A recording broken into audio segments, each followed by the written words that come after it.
camarades, je voudrais maintenant dire un mot du dialogue politique. Or, nous avons fait beaucoup de déclarations sur le sujet. Ce que vous devez retenir, c'est que nous sommes en face d'un pouvoir, premièrement, qui ne sait pas qu'il est pouvoir parce qu'il y a des contre-pouvoirs. Et il pense qu'il est tout puissant et qu'il a gagné. Mais je ne sais pas, comme il n'ose pas dire pourquoi il a gagné, nous lui avons dit il a gagné, du moins on l'a aidé à gagner une guerre, mais il n'a pas gagné les élections. Et ça, il peut monter, descendre, nous sommes clairs là-dessus. Qu'il accepte pas, ça c'est pas le problème. Ce pouvoir ne peut pas discuter. Et vous avez entendu récemment Monsieur le Président de la République, sur des chaînes à l'extérieur, dire que c'est le FPI qui refuse, le FPI va faire repentance. Quand il a dit ce mot-là, nous avons tous eu des frissons. C'est quoi? Est-ce que ça veut dire repentance? C'est-à-dire qu'il pense qu'à force de répéter les contre-vérités, ça finit par devenir une vérité. Non. Nous, et Gbagbo en particulier, a demandé qu'on recompte, pour voir clair. Lui, il a dit, il n'y a que par la guerre. Alors, celui qui est fauteur de guerre, celui qui dit c'est par la guerre, lui, il n'a pas tué. Donc, il n'a pas péché. Voilà. Et c'est pour ça, il veut nous jeter la pierre, pour reprendre ce que les chrétiens et autres connaissent. Nous, là, nous disons, il se trompe. On n'acceptera pas. Tant que lui ne reconnaît pas avoir fait du mal aux Ivoiriens et qu'il continue de le faire au quotidien. Mais comme ils sont dans cette situation, ils pensent qu'ils sont tout puissants. Nous disons qu'à cela ne tienne. Qu'est-ce qu'ils nous demandent en réalité? Ils nous disent, bon, on veut discuter avec vous, mais mettez-vous dans un cadre que l'on a créé. Nous disons oui, on a compris que vous avez créé un cadre depuis avril. C'est une bonne chose. Mais nous avons des problèmes particuliers. C'est comme il parle du gouvernement aussi. Oui, en 2002, nous on est rentré au gouvernement. Nous leur avons dit, est-ce qu'en 2002, votre champion, il était en prison? En 2002, au niveau de la direction de vos différents partis, RHDP, montrez combien de vos responsables étaient en prison. Nous aujourd'hui, là, nous avons affilié ça. Non, Gbagbo, il est déporté. On ne veut même pas qu'il vienne en Côte d'Ivoire. Chez eux, quand il parle, il dit même qu'il meurt là-bas. Regardez ça. Regardez des gens. Et il y en a qui même parlent de croyances religieuses. Vouloir que ton prochain meure parce que c'est toi, et tu crois que c'est comme ça que ça se passe? Enfin, quittons dans ça. Donc, on leur a demandé, est-ce que vous avez des cadres qui non seulement, en dehors des dirigeants, qui sont en prison, mais qui sont en exil? En 2000, là, 2002, montrez-nous lesquels. Au contraire, Gbagbo est allé les chercher pour les ramener ici et leur donner tout ce qu'on pouvait donner pour qu'on aille à la paix. Et vous nous dites non, si vous voulez, on va discuter, mais dans un cadre, on dit non. Nous avons des problèmes particuliers, des problèmes privés. Les autres là sont... C'est vrai, eux ils disent qu'ils vont parler des mêmes choses, on va libérer, etc. Mais lequel parmi eux a son président en prison? Dans les partis que vous voulez, avec qui vous voulez qu'on se retrouve. Nous on a des problèmes privés. Parlons de nos problèmes privés et puis les problèmes généraux de la Côte d'Ivoire. Si vous voulez dans ce cadre-là, vous parlez avec eux. Mais comme ils n'aiment pas le débat, comme ils ne peuvent pas soutenir la contradiction, le RPI ne veut pas, il est arrogant, le RPI, nous disons, laissez les qualificatifs classifiants ou qualifiants, laissez ça. Venez pour qu'on discute. C'est là où nous sommes. Donc, on a discuté de rien. Voilà un peu pour le dialogue. Mais à ce dialogue est liée la question au niveau national des alliances. Bon, nous avons aujourd'hui, au sein du CNRD, il y a deux groupes. Dans le CNRD, il y a des partis politiques, et puis il y a des organisations professionnelles, des associations de la société civile. S'agissant du groupe politique, Ces groupes politiques, en dehors du FPI, se sont organisés maintenant. Ils se sont organisés en deux groupements. Un qu'on appelle LMP, ça veut dire autre chose. Ça veut dire Ligue des mouvements pour le progrès. Ça c'est LMP, avec un certain nombre de partis. Aujourd'hui, leur président, le président de cette ligue, c'est M. Coulibaly Gervais. Il y a un deuxième groupement qui est né autour de M. Fologo, avec son parti et d'autres. Eux, ils s'appellent Agir pour la Nation. C'est bien ça, APN.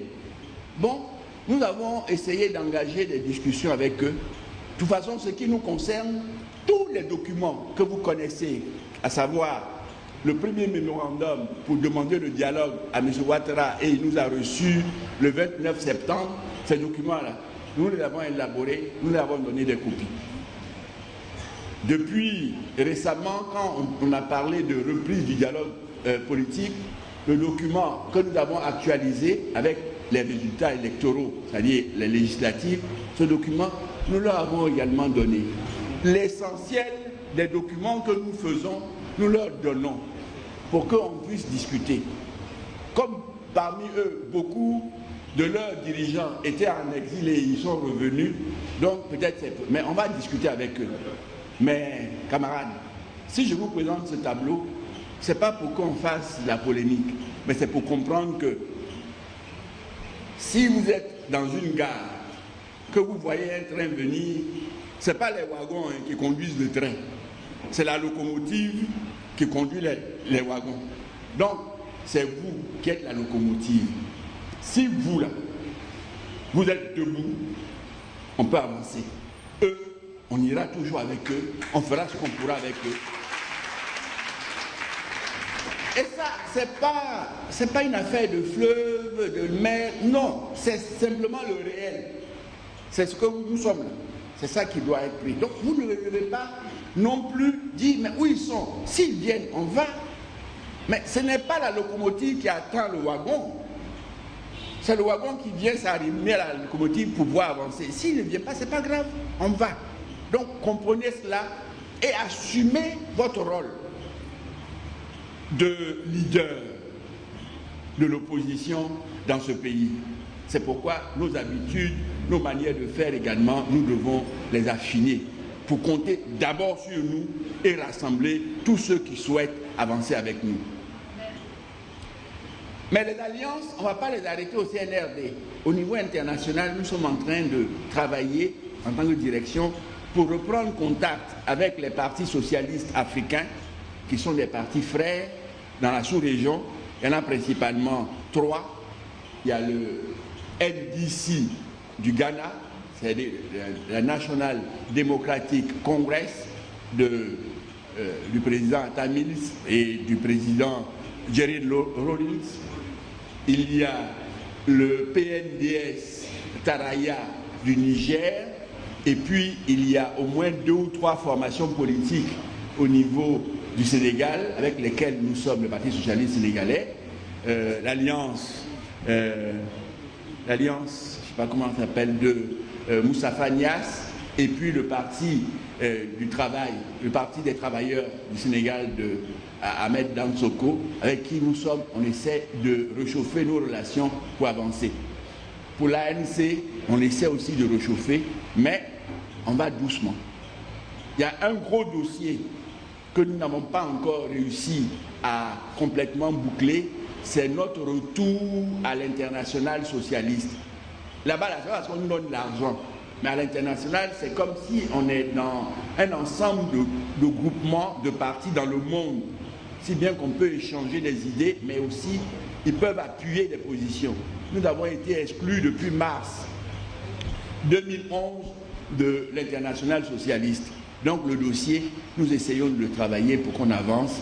Je voudrais quand même vous donner ces éléments. Le PS français, le Parti socialiste français, nous sommes également en train de chercher des éléments et nous avons des contacts. Voilà. Quant au ministre Alphonse Douati, il a accusé les multinationales d'une volonté de recolonisation des terres qui serait à l'origine des tueries à Diopoué. Ce qui se dans l'Ouest, il faut d'abord éliminer les oueks. Ensuite, il faut chasser tous les planteurs ivoiriens, oueks, baoulés, dents, et j'en passe. Et puis après, les Burkinabés et les Maliens vont être installés. Mais ça ne sera pas la fin. Après, ils vont les transformer en manœuvre à ouvriers agricoles. Ivoiriens, réveillons-nous. C'est pour dire que ce n'est pas un problème du seul FPI, que ce n'est pas un problème des oueks, ce n'est pas un problème des seuls planteurs. Aujourd'hui, c'est l'Ouest. Demain, ça sera le Sud-Ouest. Après-demain, ça sera le Sud. Et ainsi de suite, et ainsi de suite. Au moment où nous parlons, la colonisation des terres est déjà à Cuba. Pour ceux qui connaissent la région de la Côte d'Ivoire, ils savent que Cuba, c'est déjà pas l'Ouest. Les colons sont déjà vers Odiéné. Et il y a des incursions vers Oroko. La Côte d'Ivoire est en train d'être encerclée. Donc, nous sommes venus vous dire cela pour vous dire qu'il y aura une autre bataille qui demandera une autre forme d'action. Donc, chers camarades, préparons-nous. Il ne faut pas dire pourquoi c'est maintenant que vous le dites. C'est maintenant que notre analyse a abouti au résultat qu'il fallait. Mais pour ce faire, il n'est pas encore tard. C'est pour ça que le secrétaire général a demandé que dans nos approches, nous pouvons dire à nos frères du PDCI et aux démocrates et nationalistes du RDR qui ont été trompés par la politique mensongère de ceux qui avaient l'avidité du pouvoir. Nous devons leur dire, faisons alliance pour que plus jamais on ne vienne coloniser un seul morceau de la Côte d'Ivoire. Le ministre Abou Ndori, lui, a posé les conditions du dialogue avec le pouvoir. La dernière intervention est revenue à Mme Marie-Odette Lorgnon, secrétaire nationale chargée de l'organisation des femmes du Front populaire ivoirien. Ce que vous devez savoir, c'est le Front populaire ivoirien qui est accusé de tous les maux, tout ce qui se fait en Côte d'Ivoire, tout ce qui est mauvais, on dit c'est le Front populaire ivoirien. Le gouvernement actuel dit que c'est le Front populaire ivoirien. Mais quand tu es accusé, quel est le cadre que tu dois chercher? C'est le cadre de discussion pour que tu puisses t'expliquer. Il faut bien que tu donnes ta version des faits. C'est le gouvernement seul qui donne les faits. C'est leur pays qui veut déstabiliser le pays. C'est leur pays qui a tué. C'est Laurent Gbagbo qui a tué. Afingissa a tué. Tout le monde a tué Simone Gbagbo. Alors là, on n'en parle pas. Mais qu'allons-nous faire pour redresser la barre? Il faut bien qu'on s'asseye. C'est pourquoi vous devez nous encourager. Vous devez nous encourager à ce que nous allions à ce dialogue-là pour donner notre version des faits. C'est très important. Quand le Front populaire ivoirien dit qu'il faut FPI gouvernement, depuis qu'il y a une opposition ici, que nous tous nous sommes dans l'opposition, de qui on parle souvent? On parle du Front populaire ivoirien. On dit vous là, vous tuez les gens. Pendant qu'on nous tue, on dit c'est nous qui tuons. Pendant que les miliciens tuent, on dit c'est Gbagbo qui a les miliciens. Mais Gbagbo est trop fort, ça fait 1 an qu'il n'est pas là, puis il a toujours des miliciens. Ça veut dire qu'il est puissant. Donc il faut le ramener, on va s'asseoir pour discuter, et c'est ça que nous demandons. Il faut ramener Gbagbo. Gbagbo là, il a plus de 51% de la population en Côte d'Ivoire. Il est majoritaire. C'est M. Akoun Laurent qui a dit le mot de fin en invitant les militants à la mobilisation pour une manifestation publique à Abidjan les jours à venir. Dans les jours à venir, nous allons organiser une manifestation publique ici même à Abidjan.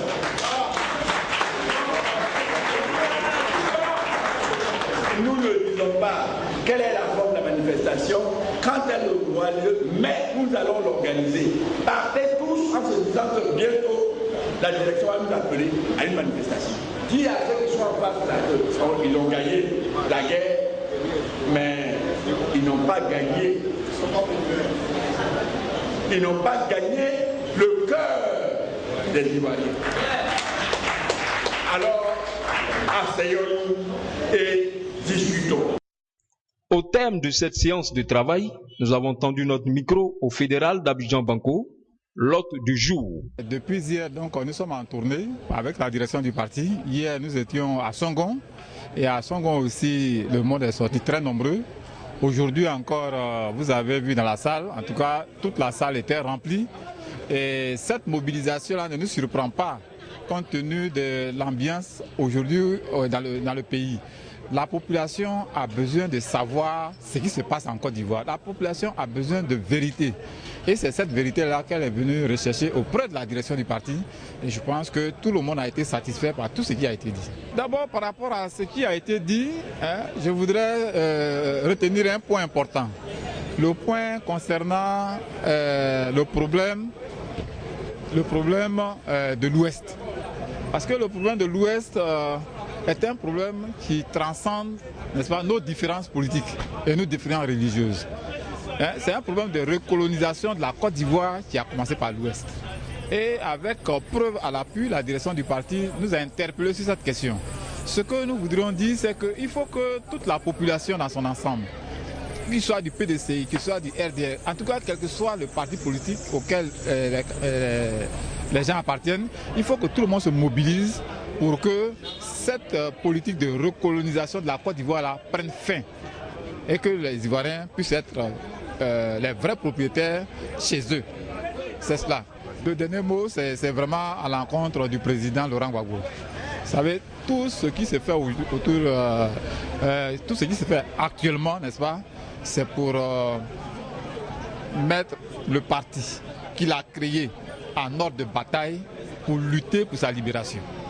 Je voudrais que là où il est là-bas, qu'il sache que la Côte d'Ivoire est mobilisée derrière lui, que l'Afrique est mobilisée derrière lui, que le monde entier est mobilisé derrière lui. Et nous avons foi qu'il va être effectivement libéré pour venir reprendre sa place parmi les siens en Côte d'Ivoire. Je voudrais donc le saluer et saluer aussi tous nos camarades qui sont en détresse actuellement, mais qui gardent la foi, que la solidarité est en train de s'organiser. Et je pense qu'ils sentiront notre présence auprès d'eux dans les prochains jours. C'est au son de la musique de l'artiste Dodo La Terre que les participants se sont séparés.